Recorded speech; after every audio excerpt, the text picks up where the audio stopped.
En el vídeo de hoy vamos a ver el proceso de la beta-oxidación de los ácidos grasos y es realmente un proceso muy relevante porque el organismo va a obtener de este proceso un tercio de energía que consume al día.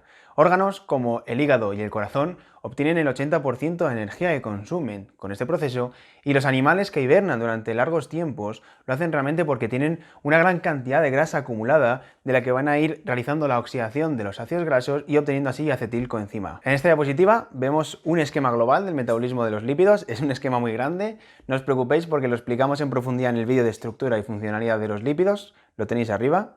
Y entonces vemos en la columna central que al igual que la glucosa es el elemento central en el metabolismo de los glúcidos, en el metabolismo de los lípidos serán los ácidos grasos, ¿vale? Entonces tenemos los ácidos grasos, producimos la oxidación de los ácidos grasos para obtener acetilcoenzima y luego esa acetilcoenzima, como vimos en el metabolismo de los glúcidos, se introduce al ciclo de Krebs. En el ciclo de Krebs produce cofactores enzimáticos reducidos, NADH, FADH2, y estos se van a llevar a la cadena respiratoria mitocondrial y después a la síntesis ATP, todo en la mitocondria. Entonces con esto obtenemos una gran cantidad de energía. Para poder oxidar los ácidos grasos, para poder hacer la beta-oxidación, es necesario que primero activemos los ácidos grasos, ¿vale?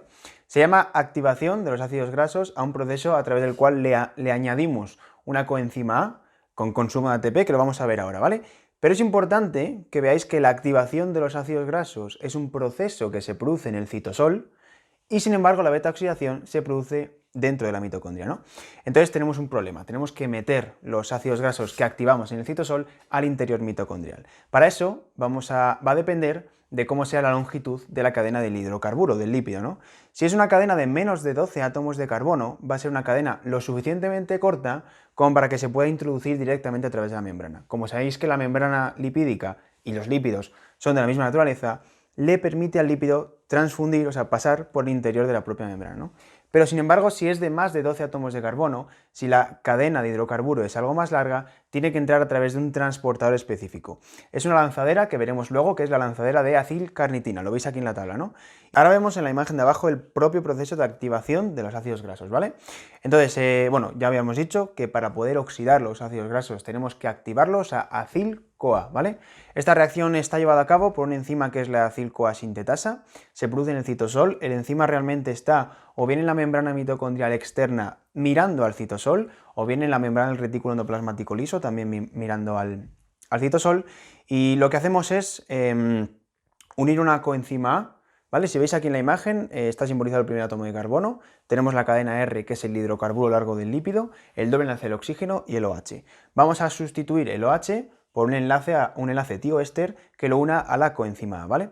No es que se consuman, se dice que se consumen dos moléculas de ATP, no se consumen como tal dos moléculas de ATP a ADP, sino que consumimos dos de los tres enlaces de alta energía de una molécula de ATP. Entonces vemos ya finalmente el balance, tenemos el propio lípido, tenemos la molécula de ATP y tenemos una coenzima A que entra.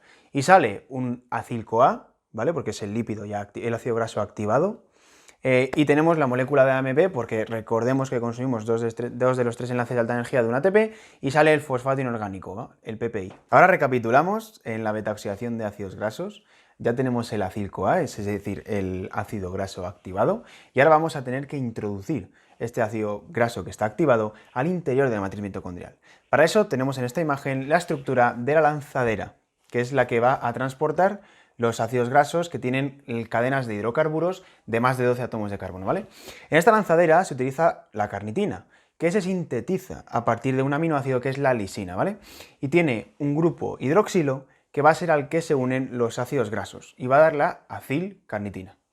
Entonces ahora vamos a ver paso a paso cómo se produce la entrada de los ácidos grasos al interior de la mitocondria, ¿vale?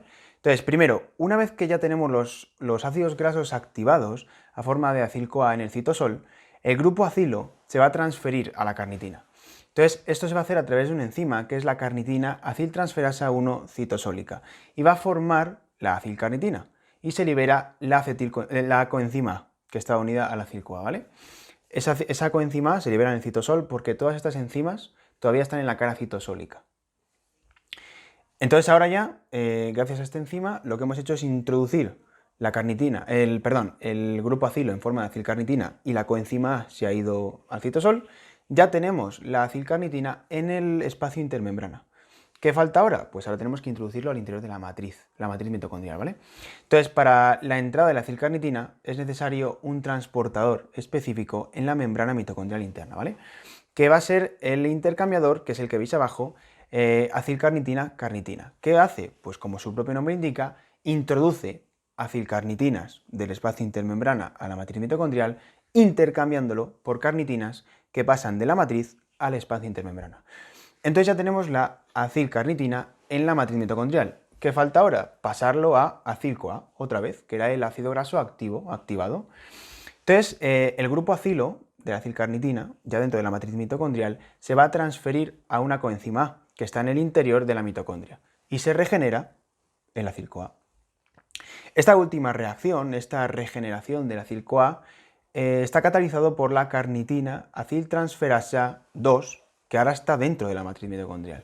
Entonces la carnitina libre, que se ha liberado de la acilcarnitina, ahora vuelve a pasar al espacio intermembrana de la mitocondria a través de ese intercambiador de carnitina-acilcarnitina del que habíamos hablado antes. Pues ahora mirad en la imagen, vamos a recapitular, ¿vale? Tenemos el número 1, que va a ser la acil-CoA sintetasa, el CPT1, que va a ser la carnitina aciltransferasa 1 citosólica, el número 2, que va a ser el intercambiador carnitina-acilcarnitina, y CPT2, que es la carnitina aciltransferasa 2 mitocondrial, ¿vale? Ahora importante es que entendáis que uno de los puntos que más va a influir en la regulación de la actividad de esta vía es, como ponemos abajo, el malonil-CoA, que va a inhibir a la carnitina aciltransferasa 1, que es la citosólica. ¿Por qué? Malonil-CoA es uno de los precursores de la síntesis de ácidos grasos y este proceso se encarga de degradar los ácidos grasos. Entonces, si a la vez tenemos síntesis y degradación de aminoácidos, sería muy estúpido por parte de la célula porque estaríamos quemando energía, sin más. Por eso, cuando el organismo detecta que estamos sintetizando ácidos grasos por el malonil-CoA, le dice a la beta-oxidación, párate, no vamos a destruir lo que estamos generando. Y eso es uno de los puntos más importantes de la regulación de la beta-oxidación de ácidos grasos. Ya pasamos a ver las reacciones de la beta-oxidación de ácidos grasos, también conocido como el ciclo de Lionel, ¿vale? Vemos que es un proceso cíclico. No es que sea un proceso cíclico como el ciclo de Krebs que se regenera constantemente, sino que en cada vuelta le quitamos 2 átomos de carbono a la cadena del ácido graso. ¿Por qué le quitamos 2? Porque los 2 átomos de carbono que le quitamos al ácido graso se forma acetilcoenzima A. Así que vamos a ver las 4 reacciones principales, ¿vale? La primera es una oxidación, ¿vale? Una oxidación, recordad que era una reacción en la que quitamos electrones.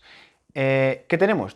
Partimos del acil-CoA, que va a ser oxidado por la acil-CoA deshidrogenasa, y lo que ocurre aquí es que se va a producir la formación de un doble enlace entre el segundo y el tercer átomo de carbono del ácido graso, ¿vale? Hay que tener en cuenta que la acil-CoA deshidrogenasa es una flavoproteína y tiene un grupo prostético que va a ser un grupo FAD, que si recordáis de la cadena de transporte de electrones, son unas estructuras que captan y les permiten captar electrones, ¿no? Entonces, de esa forma el FAD se reduce y forma FADH2, que es poder reductor que puede ir a la cadena de transporte de electrones, y que nos queda el acil-CoA oxidado con ese doble enlace que se ha formado y será el enoil-CoA, se llama enoil-CoA, ¿vale? Como veis, la nomenclatura real es trans delta 2 enoil-CoA.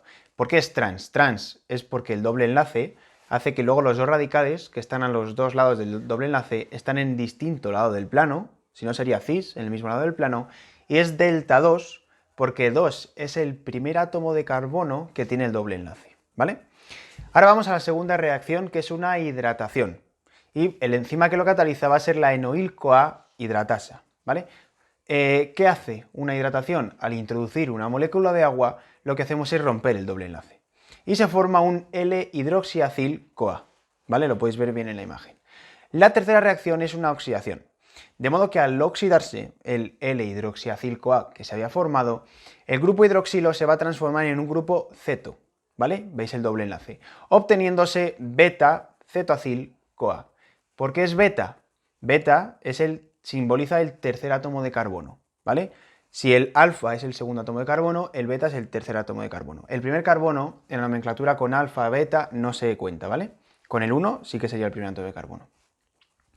Esta reacción la cataliza la beta-hidroxiacil-CoA deshidrogenasa y como es una deshidrogenasa, se va a producir la reducción de alguien. Alguien se va a reducir, alguien va a captar electrones, que en este caso es un NAD+, que se reduce a NADH, ¿vale? Que es también poder reductor, que luego irá a la cadena de transporte de electrones. Y la última reacción es una ruptura, ¿vale? Tenemos el beta-cetoacil-CoA, que lo que va a hacer es perder un fragmento de 2 átomos de carbono, pero contando desde el carboxilo terminal, ¿vale? Y esos 2 átomos de carbono que se liberan en forma de acetil-CoA. Ya tenemos el objetivo de la beta-oxidación. Tenemos nuestro acetil-CoA, le hemos quitado los 2 átomos de carbono, ¿y qué pasa con el resto? Se añade otra coenzima A, se va a su acetil-CoA y entra otra coenzima A a lo que queda del ácido graso, y entonces, como se le ha añadido una coenzima A, queda un acil-CoA, queda un ácido graso todavía activado, para que siga este ciclo de Lionel. Esta reacción está catalizada por una enzima que se llama la tiolasa. Por lo tanto, revisamos que son 4 reacciones principales, las del ciclo de la beta-oxidación. La primera es una oxidación, que nos permite formar un doble enlace. La segunda es una hidratación, que nos permite romper el doble enlace y formar un grupo OH, y por eso se llama L-hidroxiacil. La tercera es otra oxidación que nos permite volver a formar el doble enlace, otro grupo ceto. Y la cuarta es una lisis, ¿vale? Una ruptura que nos va a permitir, romper los 2 últimos átomos de carbono y liberar una acetilcoenzima A. Como se nos va la acetilcoenzima A, tendrá que traer otra coenzima A a lo que queda del acilo y será otro acil coactivo para seguir por la ruta de la beta-oxidación. Finalmente, nos queda solamente revisar todo lo que es el rendimiento energético de la beta-oxidación para que podáis calcular bien cuántos ATPs producimos de un ácido graso determinado, ¿vale? Entonces, vemos aquí en la presentación que la beta-oxidación de una molécula de ácido graso se resume en la fórmula genérica de C sub N acil-CoA. El N es el número de átomos de carbono que tiene el ácido graso, ¿vale? Más FAD, más NAD+, más moléculas de agua para las hidrataciones, más coenzimas As.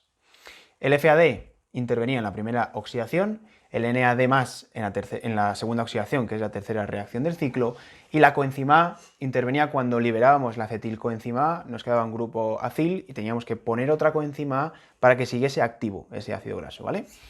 Y el resultado que nos da es CN-2 acil-CoA, es decir, que hemos quitado 2 átomos de carbono, el FADH2 reducido de la primera oxidación, el NADH reducido de la segunda oxidación o tercera reacción del ciclo, liberamos una acetilcoenzima A, que es el objetivo de la beta-oxidación, y liberamos protones. Si consideramos, para poner un ejemplo, en este caso el palmitilcoenzima A, que sabéis que es un ácido graso con 16 átomos de carbono, nos va a dar la siguiente, la estequiometría final sería la siguiente. Entra un palmitilcoenzima A, ¿vale? Entran 7 FADs, 7 NADs más, 7 moléculas de agua y 7 coenzimas As.